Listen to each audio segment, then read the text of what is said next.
President Donald Trump continued his visit to Asia today in South Korea, where he said he sees a certain movement in negotiations with Kim Jong-un. Promising news, considering in August the North Korean dictator fired 2 test missiles over Japan. The U.S. ambassador to that country, Tennessee businessman Bill Hagerty, was there when those missiles flew overhead.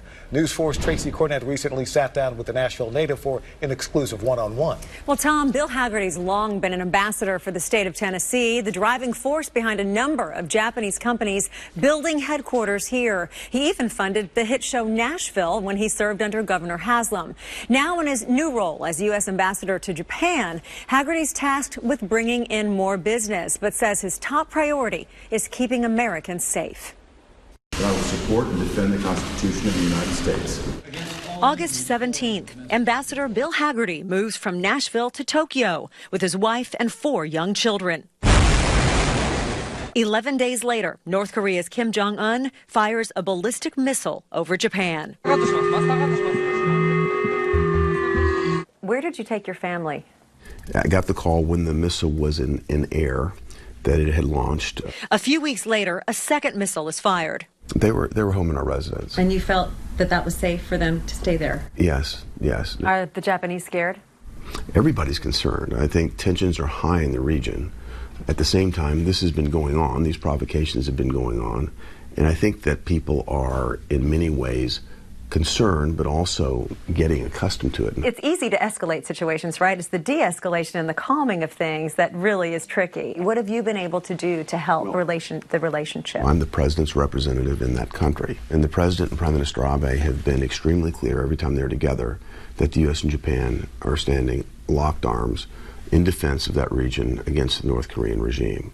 Everyone wants that regime to step back, to think carefully about what they're doing. When it comes to diplomacy, Hagerty says America is done with dialogue. We've tried it for 20 years. We've tried a number of things to get the North Koreans to stop this progression toward nuclear capability.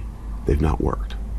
And the escalation that took place in 2016 was enormous.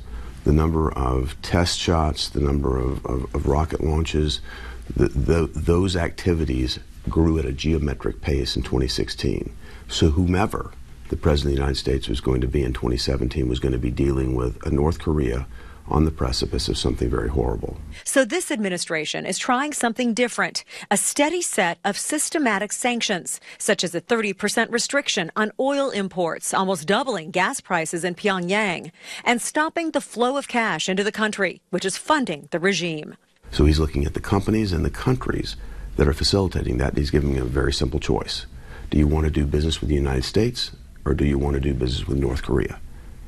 You choose. It can't be both. Hagerty agrees these messages are getting lost on Americans amidst Trump's Twitter feed and his headline-making sound bites. Rocket Man is on a suicide mission for himself. As you say, the American people may not be getting that through the news media, but that's unfortunate. He hopes Tennesseans will hear him. There is a very stable and steady set of diplomatic sanctions that have been put in place, and the pressure is increasing. And it's working. It is. I think it is, and I think it will. The real key to this is bringing China and Russia along. I think the world should be scared and concerned, and we are. The world has spoken through the UN Security Council, and we are marching in unison to see the Korean Peninsula denuclearized.